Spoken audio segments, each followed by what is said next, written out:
एक अटूट प्रेम कथा भगवान शिव और माता पार्वती जी की। शिव जी और पार्वती जी की प्रेम कहानी अनेक कष्टों के पश्चात ही सही पर पूर्णता प्राप्त प्रेम का प्रमाण है।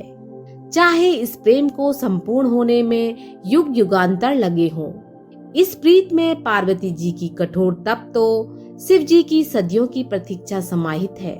इन दोनों जैसा अद्भुत जीवन साथी आज तक कोई नहीं हुई। तीनों लोकों के स्वामी होकर भी शिव जी के पास न स्वयं की धरा न ही स्वयं का आकाश रहा। बस प्रकृति की गोद में बसा कैलाश पर्वत ही उनका निवास स्थान हुआ।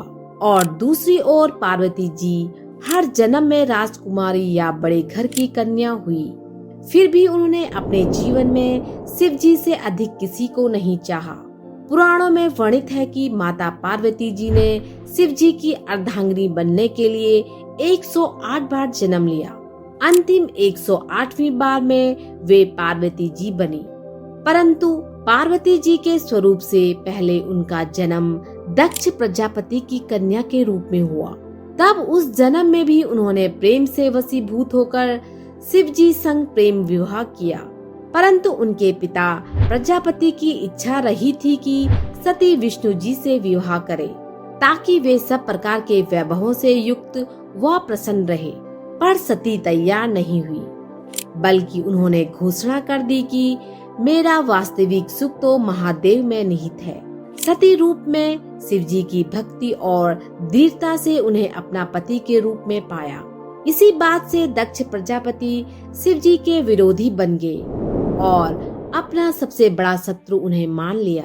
शिव जी को तुच्छ दर्शाने के लिए दक्ष जी ने एक महायज्ञ का आयोजन किया, जिसमें सभी देवी देवता, यक्ष, किन्नर, साधु, संत, ऋषि मुनियों को बुलाया गया। बस स्वयं की पुत्री और जमाता को छोड़कर इस यज्ञ में उन्होंने सबको बुलाया। इस यज्ञ में जाने हेतु पार्वती जी ने शिव जी को समझाया कि आमंत्रित तो परायों को किया जाता है, अपनों को नहीं। और वे वहां बिन बुलाए पहुंची तो उन्हें बहुत अपमानित होना पड़ा। उन्होंने शिव जी की बात न मानकर गलती हो जाने का दुख हुआ और तब उन्होंने शिव जी के प्रति अपमानजनक शब्द सुने तो वे यज्ञ के अग्निकुंड में कूद गई। भगवान शिव को जब पता चला तो उनके गणों ने यज्ञ भंग कर दिया। सती ने पुनर्जन्म में पुनः शिव जी से मिलने का वचन देकर प्राण त्याग दिए। भगवान शिव माता सती का मृत शरीर लेकर पूरे ब्रह्मांड में घूमते रहे। तब विष्णु जी ने उन्हें सुदर्शन चक्र से 51 भागों में सती का तन काट दिया, जो आज भी 51 शक्तिपीठ के रूप में स्थापित है। वर्षों वर्ष शिव जी का वियोग कम नहीं हुआ, बल्कि बढ़ता ही गया। वे संसार से विरक्त हो गए। इधर सती ने वादा निभाते हुए पर्वतराज हिमवान और रानी मैना के घर पुत्री के रूप में पुनर्जन्म लिया। पर्वतराज की पुत्री होने के कारण उन्हें पार्वती नाम मिला। नारद जी ने किशोरी पार्वती जी को जीवन साथी के रूप में शिव जी को पाने के लिए तपस्या का मार्ग बता दिया। तब पार्वती जी ने अपनी सखी को हृदय की बात बताई और उनकी सखी उन्हें घोर बियाबान जंगल में लेकर गई, जहाँ पार्वती जी ने अन्न जल का परित्याग करके विभिन्न कठोर से कठोर तपस्या की। तब भगवान शिव ने सप्त ऋषियों को पार्वती जी को समझाने के लिए भेजा। स्वयं भी वटु वेश में समझाने पहुँचे थे, परंतु भगवान शिव जी ने पार्वती जी के दृढ़ संकल्प के आगे हार स्वीकार कर ली और वे पार्वती जी संग विवाह बंधन में बंध गए। इस वचन को शिव जी ने फाल्गुन मास कृष्ण पक्ष की चतुर्दशी अर्थात शिवरात्रि पर पूर्ण किया। शिव और शिवा का महामिलन शिवरात्रि को हुआ, इसलिए यह दिन महाशिवरात्रि बन गया। कितनी कठिनाइयों को सहन करते हुए महलों की राजकुमारी पार्वती जी पर्वतवासिनी बन गई। पार्वती जी ने किसी भी जन्म में भोले भंडारी के प्रेम के अतिरिक्त कोई धन वैभव नहीं चाहा, बल्कि जीवन की हर परिस्थिति में भगवान शिव जी के साथ सूर्य की किरणों, पुष्प में सुगंध तो शरीर संग प्राण बनकर निभाया। वहीं भगवान शिव ने भी हर जन्म में पार्वती जी की प्रतीक्षा की।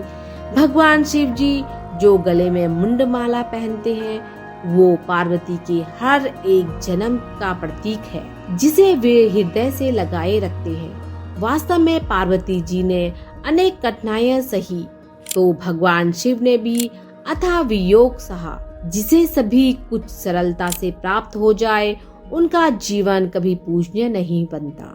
अतः दोनों ने संपूर्ण प्रेम की परिभाषा गढ़ डाली।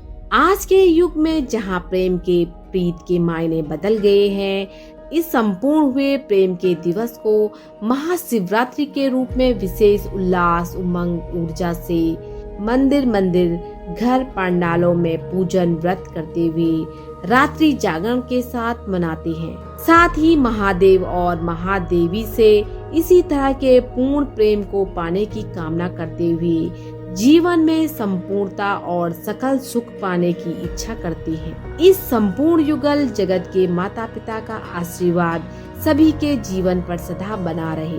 तो आज की कहानी यहीं तक।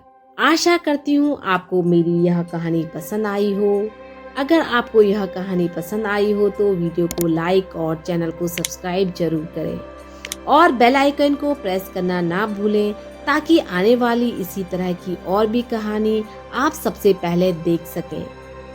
Thank you so much. हर हर महादेव साथियों।